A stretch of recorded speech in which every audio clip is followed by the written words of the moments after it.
주의를 보시고 다시 한번 인사하실까요? 잘 오셨습니다. 반갑습니다.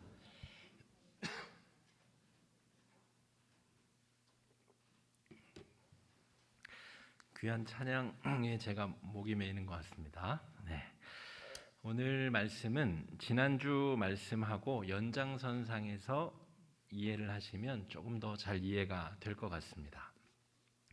요한복음은 다른 복음서와는 조금 진행이 다르다고 말씀을 드렸습니다. 그리고 지난주 말씀은 옛 성전의 시대는 이제 가고 새 성전의 시대가 열린다라고 하는 이야기를 하셨습니다.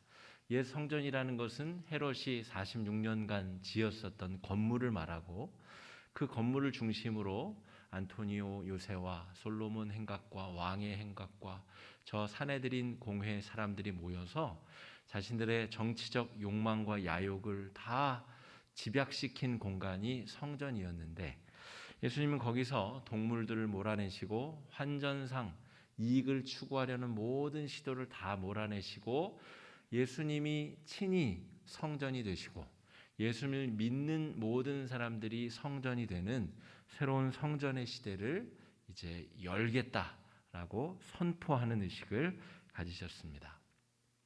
그리고 나서 바로 다음의 이야기가 오늘 니고데모라고 하는 사람이 예수님을 찾아왔다라고 하는 내용입니다.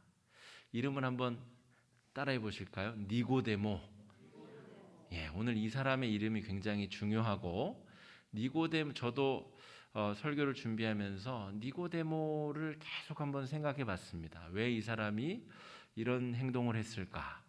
왜 이 사람은 즉각적으로 변화가 일어나지 않았을까? 여러 가지 좀 고민을 해보았습니다. 오늘 2절 말씀에 보면 유대인의 지도자인 바리새인 니고데모라고 하고, 이 니고데모에 대해서 앞에 수식어가 이렇게 되어져 있습니다. 유대인 지도자라고 하는 것은 지금 우리로 따지자면 국회의원쯤 되는 사람들입니다. 우리 전체 국민을 대표하는 대표자 300명이 저 여의도에 모여가지고 법도 만들고 회의도 하고 그러잖아요. 이 유대인들은 비록 식민지 상태에 있었지만 종교적으로는 자율성을 가지고 있었어요. 그 종교의 대표자들, 유대교의 대표자들 70명, 7이라고 하는 숫자가 유대교에서 중요하잖아요. 근데 7명만 할 수 없으니까 7 곱하기 10, 70명이 모인 거예요. 거기다가 대제사장 1명까지 포함해서 71명의 유대교 지도자의 모임이 바로 산헤드린 공의회, 그 헤롯 성전에 이 남동쪽 제일 아래 귀퉁이에 공의회 회당이 있었죠. 그러니까 거기에 속하는 사람이에요. 그런데 이 사람이 예수님을 찾아왔다는 거예요. 밤에. 예수님은 당시에 유명한 사람이 아니었습니다. 나사렛 출신의 목수의 직업을 가졌었던 별 볼 일 없는 사람인데 성전 정화 사건을 니고데모가 목격하고 예수님을 밤에 찾아온 거예요. 이 사람의 이 행동에 오늘 우리가 주목해 볼 필요가 있습니다. 왜 그는 밤에 예수님을 찾아와서 예수님을 향하여 라비어라고 불렀습니다. 라비라는 말은 선생님이라는 뜻입니다. 선생님. 예를 들어서 아주 위대한 업적을 쌓은 어떤 지도자가 이제 막 학문의 길에 접어든 신입생에게 이거 선생님 이렇게 부르는 것과 지금 비슷한 겁니다. 서울대 대학원장쯤 되는 사람이 이제 갓 신입생으로 들어온 사람에게 선생님 제가 궁금한 게 있습니다 이렇게 묻고 있는 거랑 아주 유사한 것이죠. 그래서 밤에 니고데모는 예수님을 찾아왔다 이렇게 기록하고 있습니다. 그래서 밤에 찾아온 것도 이유가 될 수 있고요. 다른 이유가 또 있어서 밤에 예수님을 찾아왔습니다. 어쨌든 밤에 왔다는 것은 자신의 방문 사실을 숨기고자 하는 의도가 니고데모에게 있는 것이죠. 말씀드린 대로 니고데모가 지금 차지하고 있는 사회적 위치, 종교적 위치, 그 위치에서는 예수를 만나는 것이 부적절했기 때문에 밤에 예수님을 만나러 왔다라고 이야기를 하고 있습니다. 그런데 왜 니고데모가 예수님을 찾아왔는지 스스로 밝히는 내용이 2절에 써 있습니다. 한번 저와 같이 한번 읽어보겠습니다. 시작. 하나님이 함께 하시지 아니하시면 당신이 행하시는 이 표적을 아무도 할 수 없음이니이다. 자막 공간이 적어가지고 제가 일부분만 적었는데 이 앞에를 보시고 자막을 보시고 한번 같이 읽어보실까요? 시작. 하나님이 함께 하시지 아니하시면 당신이 행하시는 이 표적을 아무도 할 수 없음이니이다. 니고데모가 속한 종파는 바리새파라고 부릅니다. 사도 바울도 바리새파였어요. 바리새파는 율법을 아주 강박적으로 지키는 그런 사람들의 무리, 그런 종파를 의미합니다. 우리 뭐 감리교, 장로교 이렇게 있듯이 그렇게 이해하시면 대충 이해가 됩니다. 하나님을 섬기는데 사두개파라고 하는 집단이 있고 바리새파라고 하는 집단이 있는데 이 사람은 바리새파에 속하는 사람이었다 하는 것이죠. 근데 이 사람들은 굉장히 교만한 사람들이에요. 나는 행위가 완전하고 나는 구원을 받기에 이미 합당한 삶을 살아가고 있고 그래서 종교 지도자 70명 안에 들어가는 굉장히 놀라운 그런 자격을 가진 사람이다. 교만할 수밖에 없는 그런 사람인데 이 사람이 예수님을 찾아와서 하는 말이 하나님이 함께 하시는 증거가 당신에게서 드러났습니다. 당신이 성전에서 동물들을 내쫓고 환전상들을 내쫓았는데 아무도 지금까지 그렇게 한 적도 없었고 당신이 그렇게 할 때에 아무도 막거나 만류하지도 못하였습니다. 왜냐하면 당신이 하시는 일에 하나님의 권능이 함께하였고 내가 그것을 보았습니다. 이 말을 바꿔 말하자면 지금 자기가 속해 있는 이 바리새파 유대교 그 안에는 하나님이 함께 하시는 증거가 없다는 거죠. 자기 안에 유대교 안에 그런 증거들이 넘쳤다면 예수님의 행동을 비판하고 비난했을 텐데 지금 니고데모가 생각하기로 자신이 속해 있는 유대교 그리고 바리새파에는 희망이 없다는 것입니다. 사람들이 서로 정치적인 야욕만 가지고 서로 어떻게 하면 내가 더 힘을 가질까, 돈을 가질까, 어떻게 하면 더 많은 사람을 휘어잡을 수 있을까 그런 생각만 하고 있지 하나님의 권능을 드러나게 하는 데에는 아무 관심이 없더라는 것이죠. 그 이유 때문에 이 니고데모는 지금 예수님을 찾아왔다는 것입니다. 자신의 유대교 안에 있는 이 회의감과 절망감 때문에 예수님을 찾아온 것이죠. 그래서 이 니고데모가 하는 이야기를 잘 살펴보면 니고데모는 예수님을 구원자로서 인식하고 있습니다. 구원자, 니고데모는 당신은 하나님께로부터 오신 선생인 줄 아나이다 라고 이렇게 고백하고 있어요. 그러니까 니고데모가 볼 때 예수님은 하나님이 보낸 사람이라는 것이죠. 우리 유대교를 개혁하기 위하여서. 그리고 유대인들이 기다리던 메시아는 그 이전의 다윗 왕처럼 이 로마 군대를 몰아내고 우리를 다시금 자유롭게 하고 정말 하나님을 제대로 섬기는 민족으로 회복시켜줄 사람을 구원자로 믿었기 때문에 니고데모는 예수님을 이 메시아, 히브리어로는 메시아고 이 헬라어로는 그리스도라고 부르는 우리말로는 구원자라는 뜻입니다. 이 죽음의 상태, 로마의 지배 상태에서 우리를 건져낼 사람, 마치 애굽에서 모세를 통하여 하나님이 이스라엘 백성을 자유롭게 하신 것처럼 우리를 그렇게 구원해낼 구원자로 니고데모는 예수님을 지목했다, 그렇게 알아봤다라고 하는 것이죠. 그러니까 니고데모가 밤에 찾아온 두 번째 이유는 여기 있습니다.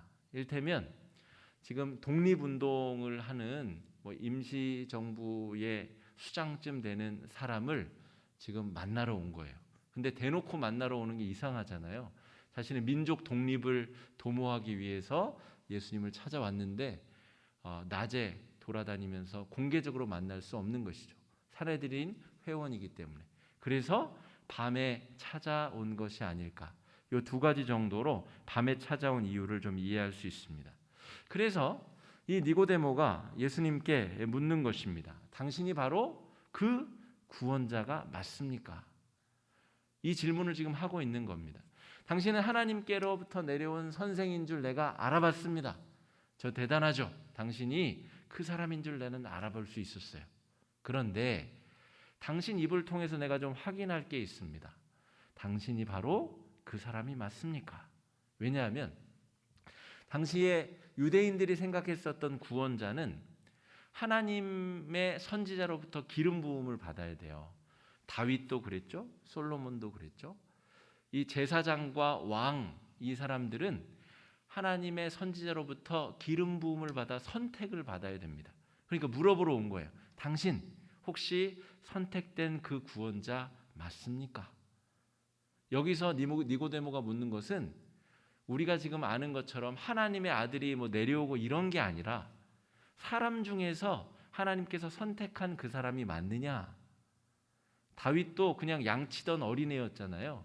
그러니까 그것처럼 하나님이 당신에게 이 소명을 주고 기름 부은 게 맞느냐? 이것을 물어보러 지금 온 것입니다. 그게 맞다면 나는 최선을 다해서 우리 민족의 독립을 위해서 당신을 도울 것입니다. 이런 의견을 지금 예수님께 피력하고 있는 것입니다. 그런데 예수님께서 당신이 구원자 맞습니까? 라고 하는 니고데모의 질문에 뭐라고 대답을 하냐면 이것도 앞에만 보시고 제가 부분만 인용을 했기 때문에 앞에를 보시고 한번 읽어보겠습니다. 시작. 사람이 다시 태어나지 아니하면 하나님의 나라를 볼 수 없느니라. 동문서답이죠. 당신이 기름 부음 받은 선택된 사람 맞아요? 라고 물었는데 예수님은 사람이 다시 태어나지 아니하면 하나님의 나라를 볼 수 없느니라. 전혀 엉뚱한 이야기를 지금 하고 있는 것이죠. 니고데모는 정치적인 구원자의 모습을 예수님께 기대를 했는데 예수님은 나는 그런 일을 하러 온 사람이 아니라 나는 하나님의 나라를 선물해 주러 왔다. 종교적인 구원자, 영적인 구원자.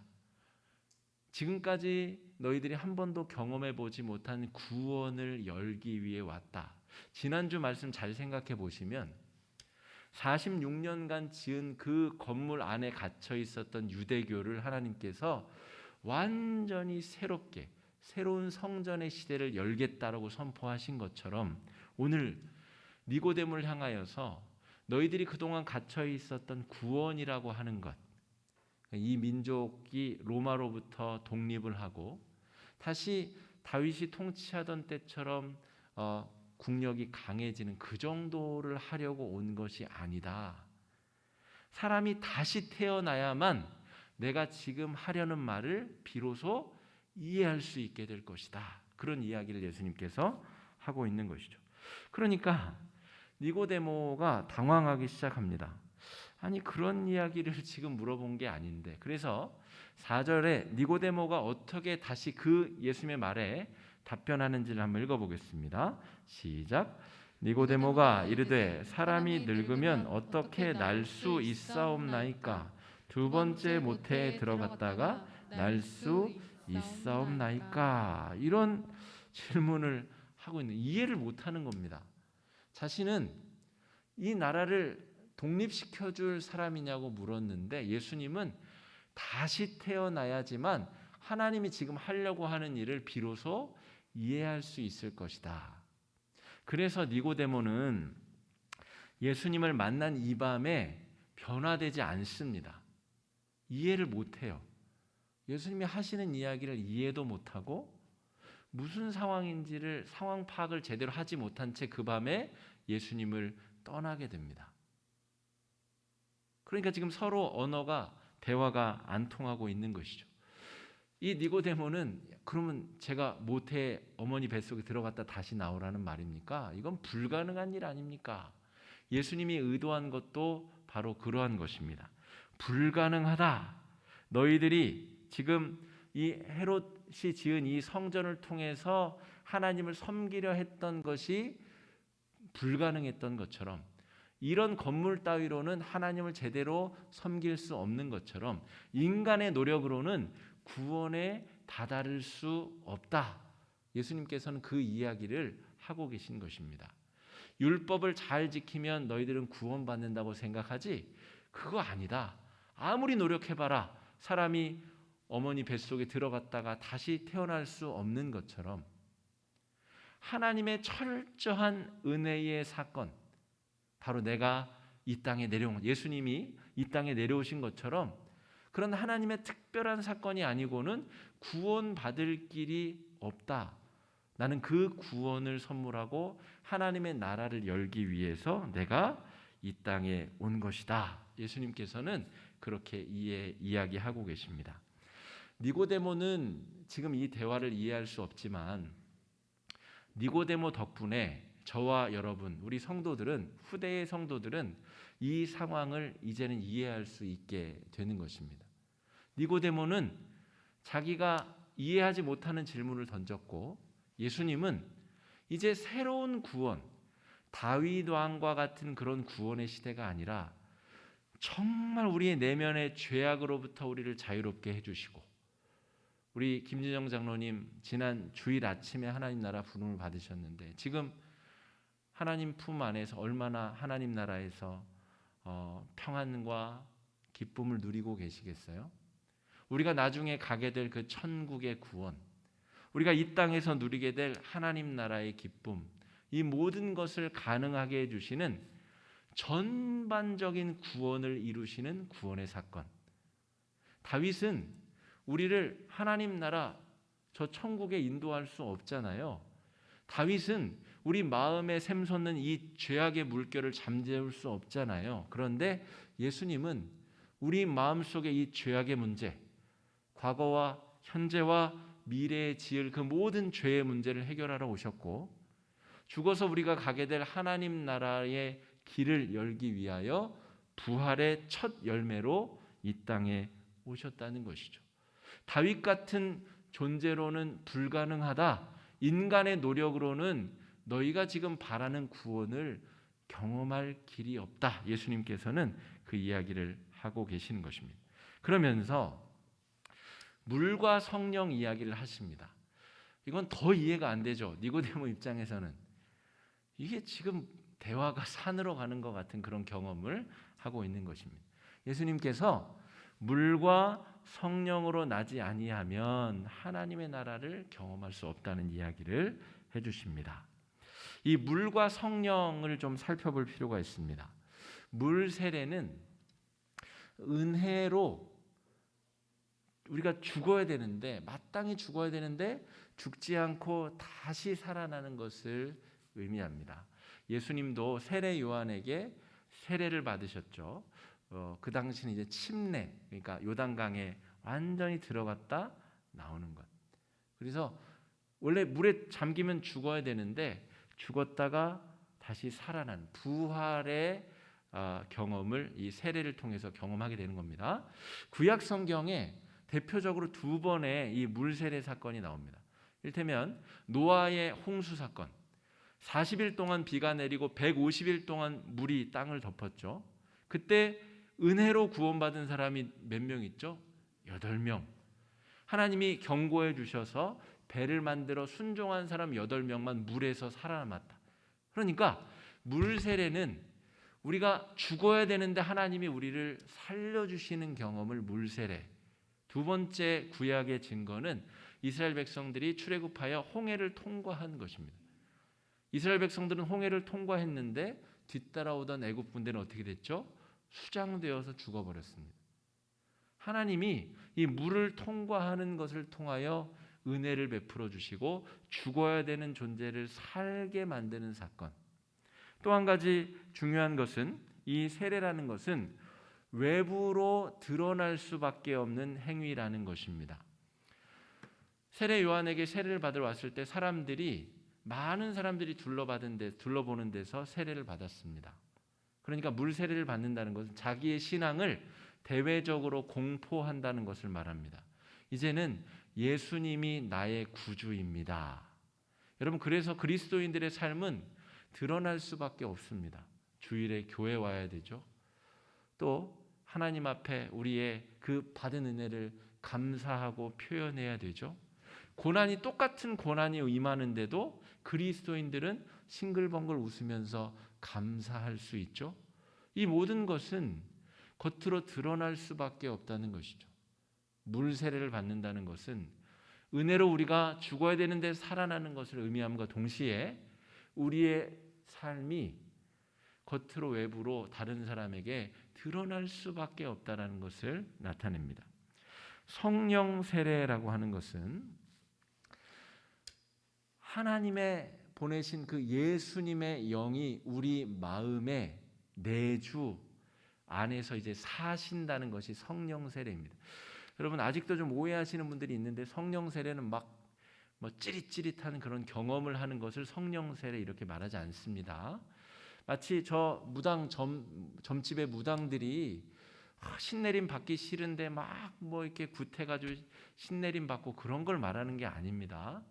막연하게 생각하시면 안 되고, 성령 세례는 예수님이 나를 구원하셨다라는 믿음 속에서 성령께서 내 마음에 이제 진짜 주인이 되는 경험, 그 성령께서 내 마음에 더럽고 추잡한 내 마음 속에 살아가신다는 사실을 믿는 것이 바로 성령 세례입니다.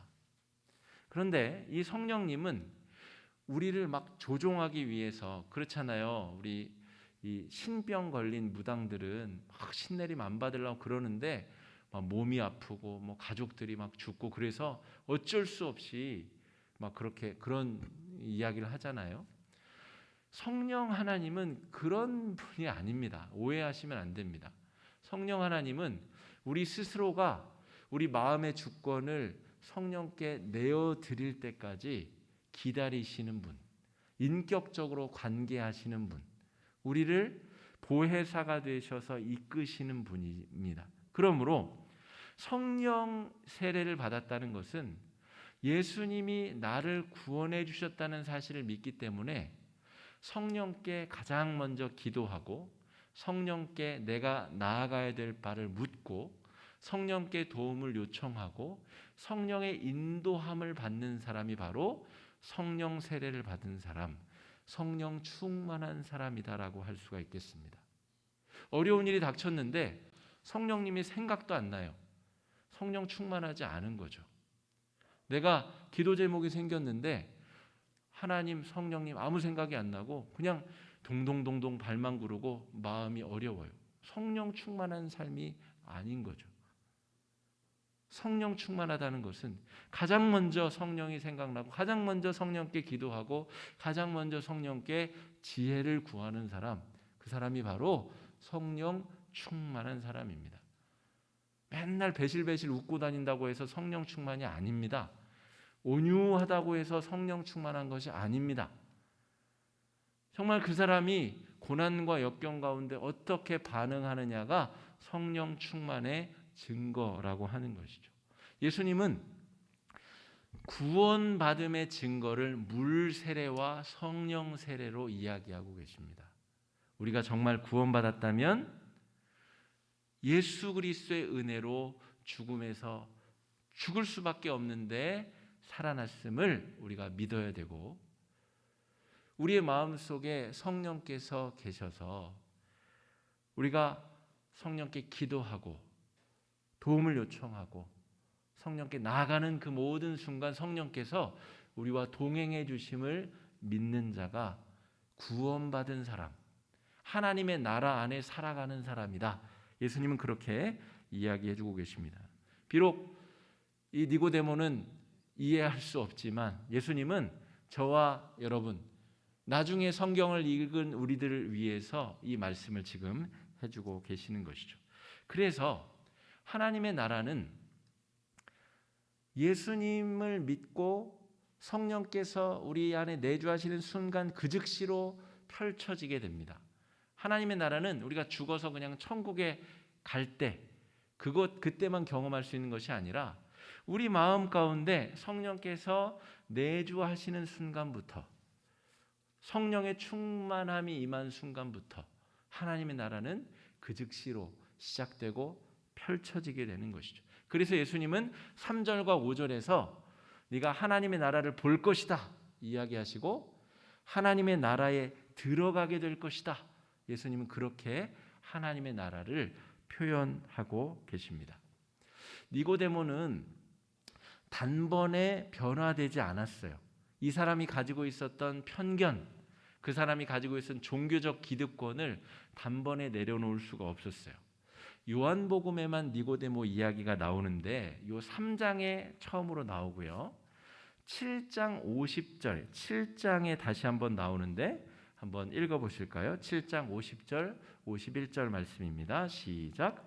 그 중에 한 사람 곧 전에 예수께 왔던 니고데모가 그들에게 말하되 우리 율법은 사람의 말을 듣고 그 행한 것을 알기 전에 심판하느냐. 이게 무슨 말이냐면 대제사장과 바리새인들이 예수님을 공격했어요. 막 나무라고 공격하자 니고데모가 예수님과 제자들을 변론하는 내용입니다. 예수님 그런 사람 아닙니다. 예수님이 그런 분 아닙니다. 변론하고 있는 거예요. 점차로 니고데모가 지금 변화되고 있는 거예요. 3장에서 들은 이야기가 무슨 이야기인지 점점 깨달아지고 있는 것이죠. 마지막은 19장 39절에 니고데모가 다시 등장하는데 한번 같이 읽어보겠습니다. 시작. 일찍이 예수께 밤에 찾아왔던 니고데모도 모략과 침향 섞은 것을 100리트라쯤 가지고 온지라. 예수님이 죽자 예수님의 장례를 위하여서 향품을 가지고 왔다는 거예요. 그런데 이제는 더 이상 밤에 오지 않아요. 자신이 한 일을 만천하에 드러내도록 많은 양의 향품, 이 시신을 화장하기 위한 재료를 가지고 예수님 앞에 나옵니다. 점점 니고데모가 변화되고 있어요. 예수님의 이야기가 무슨 이야기인지를 알아차리고 있다 하는 것입니다. 그래서 오늘 3장 8절에서 예수님이 니고데모에게 아주 중요한 이야기를 하십니다. 요한복음 3장 8절 말씀 한번 읽어보겠습니다. 시작. 바람이 임의로 불매 내가 그 소리는 들어도 어디서 와서 어디로 가는지 알지 못하나니 성령으로 난 사람도 다 그러하니라. 성령 충만하다는 것을 막 짜릿한 경험, 막 어떤 충격적인 경험으로 이해하시는 성도님들이 계신데 그렇지 않다는 거예요. 예수님의 얘기는 그의 평생을 통하여 서서하게 성령의 임재와 성령의 충만함을 경험하게 되는 것이 더 자연스럽다 하는 것이죠. 단번에 이해할 수 있다는 것은 거짓말일 가능성이 높죠. 하나님의 그 놀라운 지혜를 어떻게 유한한 인간이 한 번에 깨닫습니까? 그러므로 신앙의 성장은 천천히 점진적으로 내가 언제 이렇게 성령 충만했지? 그렇게 느끼는 것이 맞다는 것이죠. 여러분 작년에도 어려움이 있으셨죠? 올해도 어려움이 있죠. 작년에 성령님께 기도하지 못했었던 사람이 올해 성령님께 기도하고 부르짖는다면 우리는 작년보다 올해 더 성령 충만해진 것입니다. 성령이 우리 안에 계시다는 것은 그래서 성령님이 위대하신 분이에요. 성령님이 그냥 잠깐 계시다가 에이 마음에 안 들면 떠나야지 이런 분이 아니라 끊임없이 우리를 기다려주시고 우리를 위해서 기도하시고 우리가 성령에 이끌려 살아가기를 끊임없이 기다리시는 분, 그 성령께서 우리 안에 살고 계시다 하는 것이죠. 오늘 우리 김지영 장로님 유족 대표 우리 차남께서 나오셔서 우리 장로님에 대하여서 이야기하셨는데 예전에는 그 장로님의 헌신과 수고에 대해서 자신이 느꼈던 것이 장례를 마치고 어떻게 바뀌었는지에 대해서 이야기를 해주셨죠. 그런 것처럼 우리의 신앙도 점차로 점진적으로 성령의 임재와 성령의 충만함을 경험하게 되는 것. 이것이 오히려 더 자연스럽고 오히려 더 하나님께 인도하시는 삶이다라고 말할 수가 있겠습니다.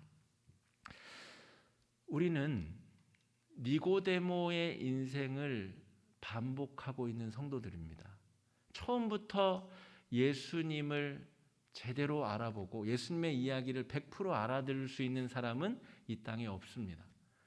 왜 예수님이 날 위해 죽으셔야 됐는지, 왜 십자가에서 그런 일이 벌어졌는지 그 이야기를 듣자마자 이해할 수 있는 사람은 아무도 없습니다. 점차적으로 시간이 가면서 그 은혜가 내 마음을 잠식해 들어오는 것을 경험하면서, 그래서 우리의 신앙은 하나님 나라가 열리고 펼쳐지고 그 하나님 나라에 들어가는 것을 의미합니다. 우리 코로나 때문에 다들 어려운 시간들을 지나고 있습니다. 특별히 이 코로나 와중에 장례를 맞은 가정들은 얼마나 더 어렵겠어요. 많은 사람들이 또 그 자리에 함께 해야 되는데 또 결혼식 해야 되는 가정들도 얼마나 큰 어려움이 있겠어요. 사업하시는 분들, 직장생활 하시는 분들. 그런데 우리가 구원받은 사람들로서 다른 모든 사람들이 어려울 때 그들과 똑같이 그 어려움에 잠겨 있다면 우리가 구원받은 증거가 어디 있겠습니까?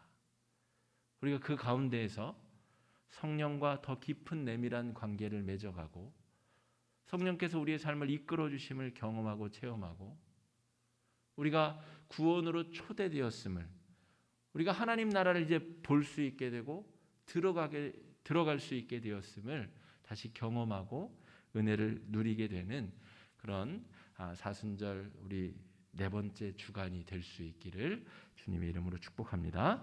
이 시간에 말씀 의지해서 함께 기도하시겠습니다.